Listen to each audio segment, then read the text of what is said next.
बहुत समय पहले उत्तर भारत के एक छोटे से गांव सोनपुरा में एक किसान रहता था जिसका नाम था रघुनाथ। रघुनाथ मेहनती था परंतु समझदारी में थोड़ा कमजोर था। वह ईमानदार जरूर था लेकिन अक्सर उसकी सरलता का लोग फायदा उठा लेते थे। रघुनाथ की पत्नी सावित्री गांव में अपनी चतुराई और समझदारी के लिए जानी जाती थी। लोग कहते थे रघुनाथ भले ही भोला है पर उसकी पत्नी सावित्री बहुत होशियार है। सावित्री न सिर्फ घर संभालती थी बल्कि खेत खलिहान, बाजार और रिश्तों में भी अपने पति को दिशा दिखाती थी। उसकी यही समझदारी समय समय पर पूरे परिवार को संकट से बचाती थी। रघुनाथ और सावित्री के दो बच्चे थे, एक बेटा मोहन और एक बेटी गौरी। परिवार साधारण था परंतु खुशहाल था। उनके पास थोड़ी सी जमीन थी, कुछ बैल और 2 गायें थीं। खेत की पैदावार से ही घर का खर्च चलता था। लेकिन गांव के लोग कभी कभी रघुनाथ को बेवकूफ बनाकर उसका नुकसान कर जाते थे। जब भी ऐसा होता सावित्री ही अपनी चतुराई से हालात संभालना।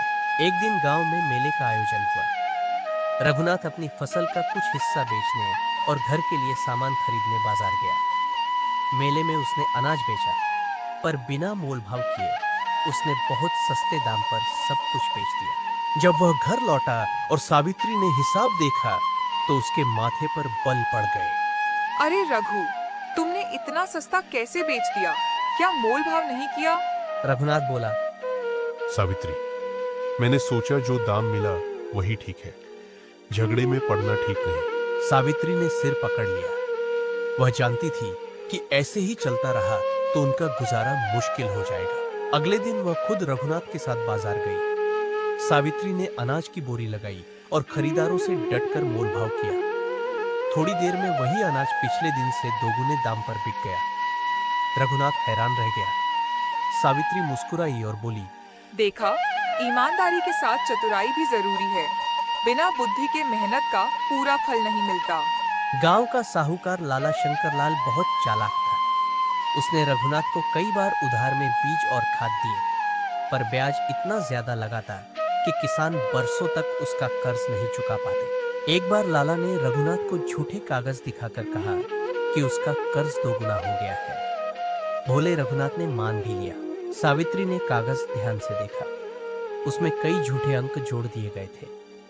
सावित्री ने तुरंत पंचायत बुलाने की मांग की। पंचायत में उसने साफ साफ सभी हिसाब समझाए और सबके सामने लाला की चालाकी पकड़ ली। लोग तालियां बजाने लगे। रघुनाथ ने गर्व से अपनी पत्नी की तरफ देखा। उस दिन से गांव में सभी कहने लगे, सावित्री सिर्फ चतुर ही नहीं, न्याय प्रिय भी है। रघुनाथ के खेत की पैदावार साल दर साल बेहतर होने लगी। इसका कारण था कि सावित्री नए तरीके अपनाती थी, जैसे समय पर बुआई, अच्छी खाद और पानी की सही व्यवस्था। पड़ोसी किसान धर्मपाल जलने लगा। उसने रात में चुपके से रघुनाथ के खेत में बैल छोड़ दिए ताकि फसल खराब हो जाए। सुबह रघुनाथ घबरा गया पर सावित्री ने तुरंत चाल चली। उसने गांव के बच्चों को इकट्ठा किया और कहा, चलो हम सब मिलकर बैलों को सुरक्षित बांध दें और उनके मालिक को खोजें। गांव के लोग इकट्ठा हुए और सबने बैल धर्मपाल के घर बंधे पाए। सबको सच्चाई समझ आ गई। धर्मपाल की पोल खुल गई और वह शर्मिंदा होकर सबके सामने माफी मांगने लगा। समय बीतता गया। अब बेटी गौरी बड़ी हो गई। रघुनाथ चिंतित था कि गरीब किसान की बेटी की शादी कैसे होगी। सावित्री ने धैर्य रखा। उसने रिश्तेदारों से धीरे धीरे बातचीत शुरू की और अपनी चतुराई से ऐसा रिश्ता ढूंढा जहां न तो दहेज की मांग थी और न ही दिखावे का बोझ। शादी के दिन गांव भर ने देखा कि कैसे सावित्री ने कम खर्च में सारी व्यवस्था कर दी। स्वादिष्ट खाना, साधारण पर सुंदर सजावट और सबका सम्मान। लोगों ने कहा, ऐसी समझदार पत्नी किस्मत वालों को ही मिलती है।